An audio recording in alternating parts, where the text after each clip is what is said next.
Hey, what's up? My name is SongRider with IDR Productions, and today I'm here again with another Minstrel build tutorial. Last time we did a red and blue hybrid, where I had a red line main trait, blue line side traits. Today we're going to be doing a red line, yellow line hybrid, and going through a yellow line build. For starters, the fundamental traits that I normally trait in red line changed a little bit, as the setup for the yellow line setup is a little bit different here, so it's going to be a bit different than what I told you last time.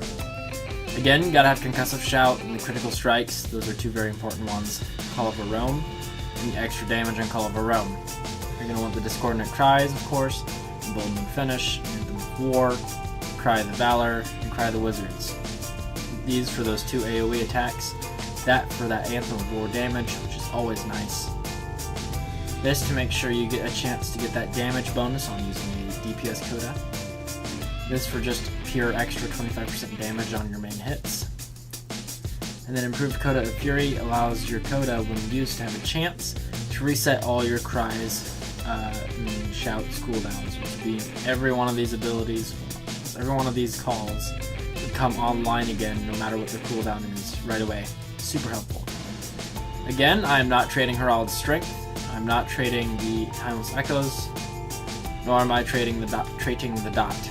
The main reason I didn't put a point in here, the reason I put one in Finesse instead of here, is, well, I had an extra point left over, so I put it in Finesse. And I'm not using the Bleed because the Bleed can mess up your crowd control.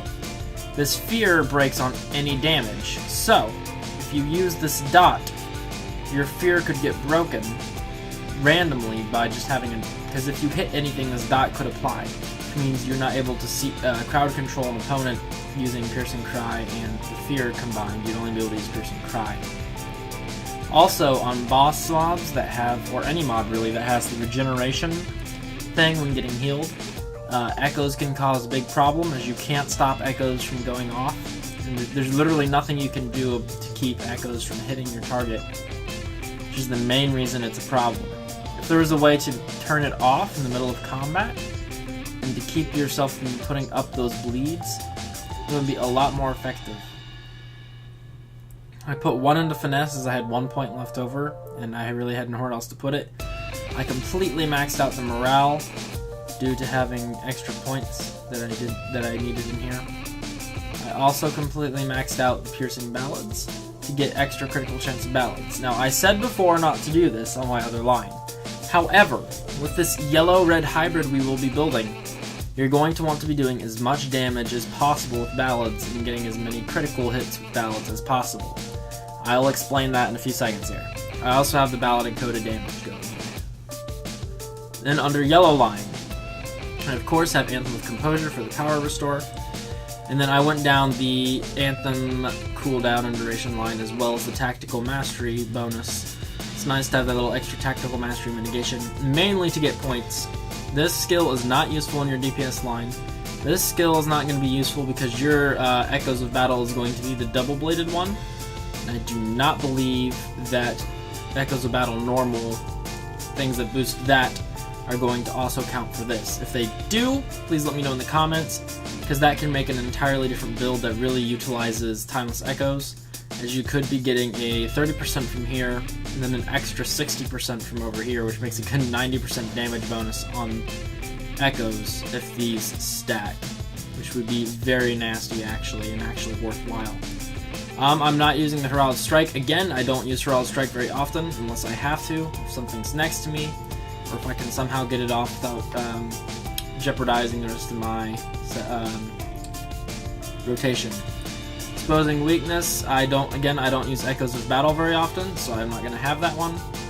And once again, as I said earlier, having this one would be useful if these stack.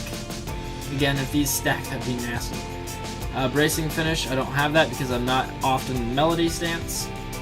And this only works for Melody, where ballads have a chance to build a stacking enchantment for Coda of Vigor, which isn't going to be useful since you're most likely not going to be in Melody. I did not go for this, Strength of Helm Hammerhand. It's a nice little buff, but the bubble has about 2-minute cooldown, I believe, or a minute cooldown, so it's not going to be quite so useful here. I did not go for the word spreads. Again, I don't like the bubbles. They really don't do enough damage, so I'm going to be avoiding them. We'll check here so you can see all that crap going on. Change of pace is nice, but even if you get the proc chance, it's going to be on... it would be nice to be able to have that free heal crit, but as you're not going to be able to heal that well anyways, with all of your points over here in yellow instead of blue, I tend to just stay away from that. Can't get down here anyways. What I went for was the Shielding Cry, to get a little bit of a shield reflection on Piercing Cry. And the most important part of the Yellow Line hybrid build here is this Sharing a Story. It gives you an extra bit of critical chance on ballads, but that's not the big thing here. The big thing is ballads critical hits will reset the cooldown of all versions of Piercing Cry. This means that if I crit with a ballad, any of these ballads, it doesn't matter which one, I immediately am able to use Piercing Cry again. Some of you know where this is going. Allow me to attempt to, we'll see if I can crit, attempt to explain what I am talking about here, where this can be a very, very nasty setup. Again, the rotation I use is going to change a little bit for this setup. I'm still going to start with Color Roam, then I'm going to hit a ballad, Piercing Cry, ballad, didn't crit, oh well, ballad, crit, so Piercing Cry again. Your goal is going to be to spam Piercing Cry as much as possible on your target to get that added DPS bonus from having Piercing Cry available so much. As you can see, it resets quite often if you have high critical. I've had times where I've literally just murdered a mob using Piercing Cry and Minor Ballad very quickly. That reset, I got 3 there on that one target without even really using any other skills.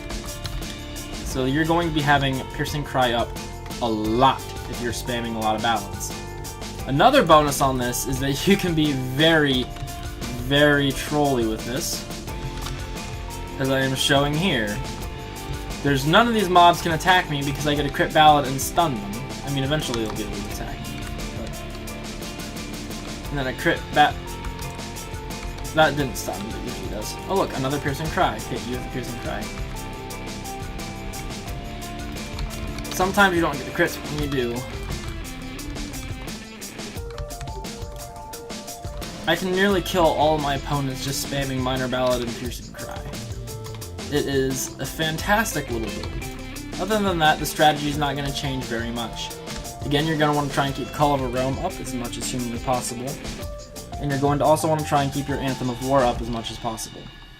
On the bright side, with the Yellow Line build-in, you're going to be able to get a lot more duration on your Anthem of War, as well as if you have the Anthem duration on your sword. This makes my Anthem of War last for 1 minute and 5 seconds, which is a very nice duration for a little buff like that, especially one that I can put up so easily. Ballad, Piercing Cry, I didn't put Call of a Realm up, that's okay. Piercing Cry, it doesn't even get a chance.